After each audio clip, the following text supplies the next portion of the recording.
Hello and welcome to the Rugby Roundup, October 3rd, 2024.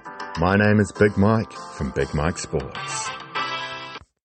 In this week's episode, we will be talking the last round of the Rugby Championship, the WXV, and also club rugby results and previews from all around the globe.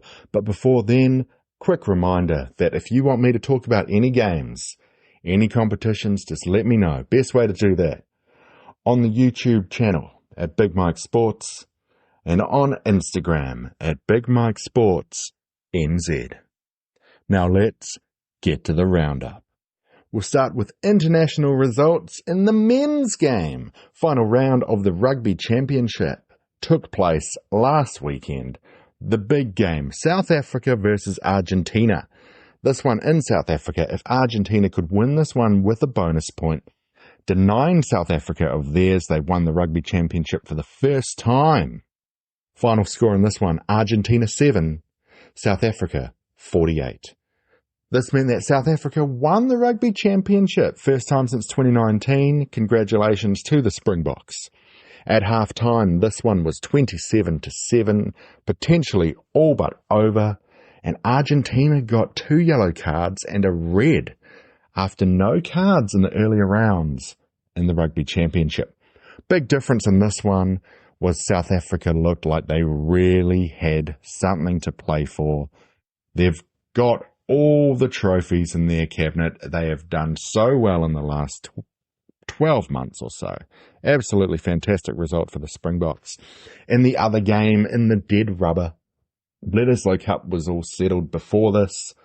No chance at the Rugby Championship in Wellington. New Zealand versus Australia, All Blacks 33, Australia 13. Fraser McWright scored a try for the Wallabies in the 8th minute. And then for the following 72, the All Blacks kept the Australians out of their try area place zone. Wow, my brain just had a bit of a blank there. My apologies. But yeah, New Zealand did very well in this. They were able to score in the last 20 minutes for the first time all Rugby Championship with a try to Caleb Clark. And let's just say our big difference in this one, despite Wellington being New Zealand's Hoodoo Stadium, was the fact that New Zealand were able to close it out. All Blacks 33, Australia 13. Final results of the Rugby Championship. South Africa first, New Zealand second, Argentina third, and Australia in fourth for the second time in a row.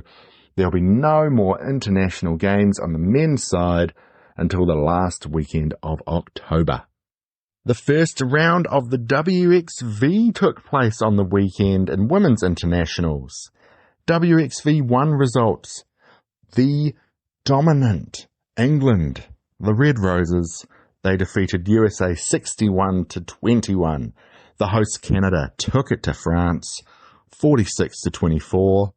And New Zealand's Black Ferns lost to Ireland 29-27. Meaning that in these two teams' 3 games against each other, Ireland have won 2 out of 3, being the only team to have a dominant record against New Zealand's Black Ferns. In WXV 2, host South Africa defeated Japan 31-24. Australia avenged their loss from the week before against Wales with a 37-5 victory over the Welsh. And Scotland at 19 defeated Italy 0. In the UAE, WXV 3, Fiji defeated Hong Kong 38-3. Samoa and the Netherlands had an 8-all draw. And Madagascar's first game in the big time. Madagascar 0, Spain 83. And now to club rugby results starting in my homeland, New Zealand, in the NPC. Unfortunately, my beloved Auckland could not take the Ranfurly Shield off Tasman yesterday. Tasman 31 over Auckland 17. Tasman lost on the weekend to Otago as this is their big week going into the finals. Every team in New Zealand's NPC has a week where they will have 3 games in 10 days. Tasman going down to Otago 47-31. In other interesting results, Harbour defeated Canterbury 65-19. Counties defeated the first place at the time Wellington 51-12, and Auckland were in the lead against Hawke's Bay, and Hawke's Bay got their first victory over Auckland since 2015, 36-35, with a last-minute try on the sideline and a beautiful conversion. The top 6 are sealed in their quarterfinal places going into the final round, with these being held by Tasman, Wellington, Taranaki, Hawke's Bay, Waikato, and Bay of Plenty.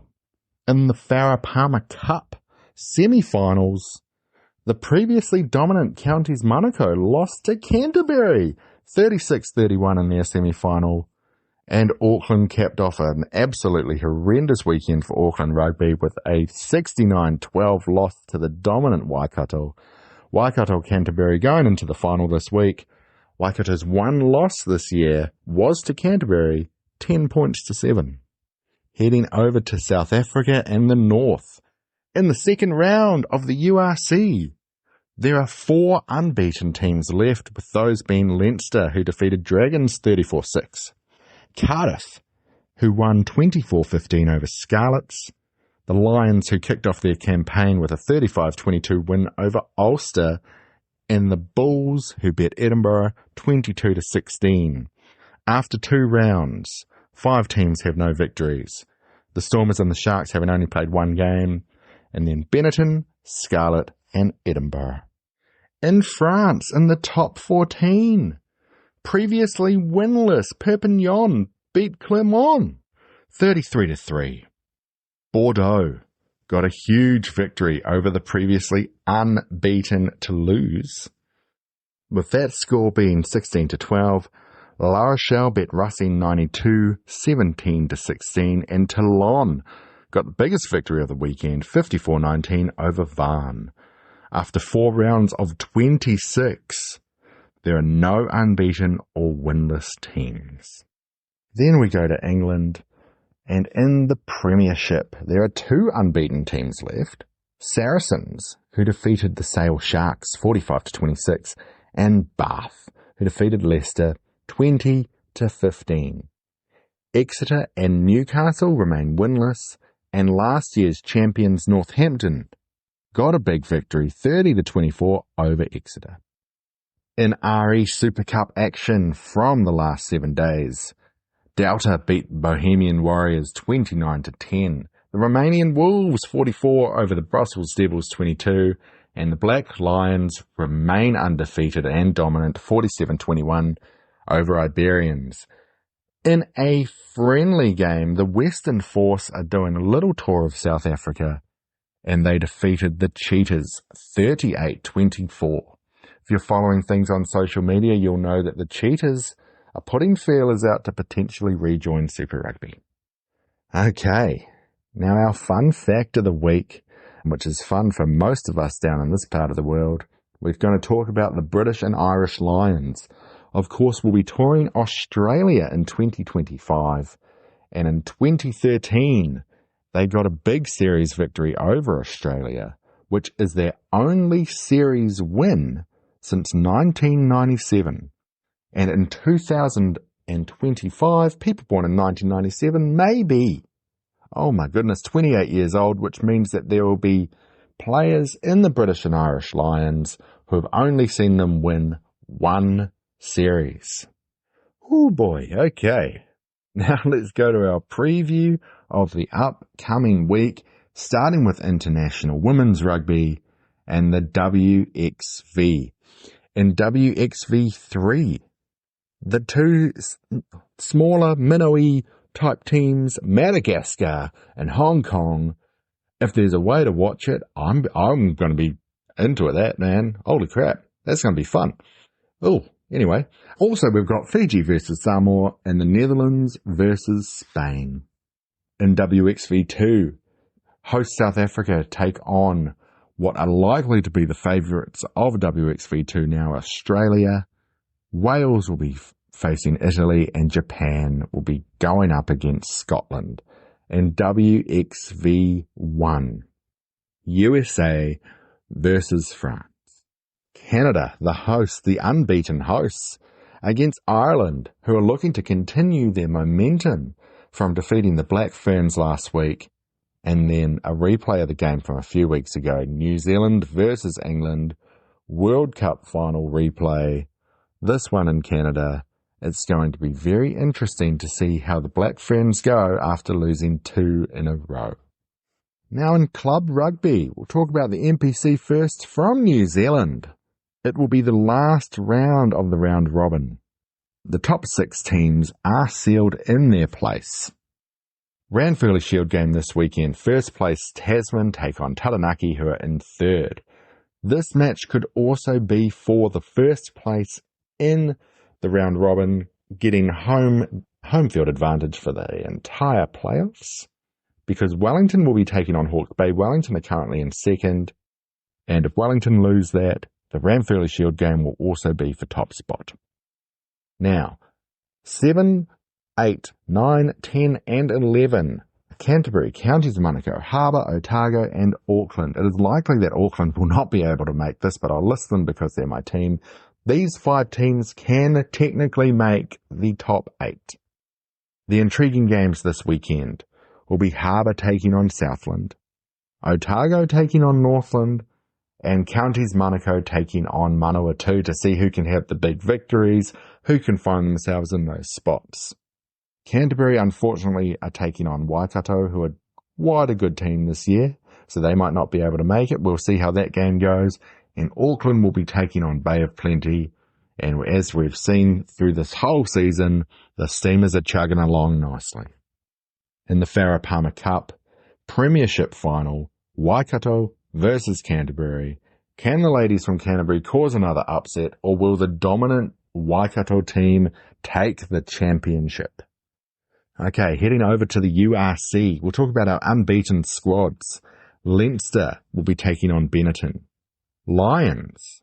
The Lions will be taking on Edinburgh. Cardiff against Glasgow. And then the Bulls versus Ulster. It'll be interesting to see how this lands, and after round 3, who's looking dominant at the start of the URC. Going into France, round 5.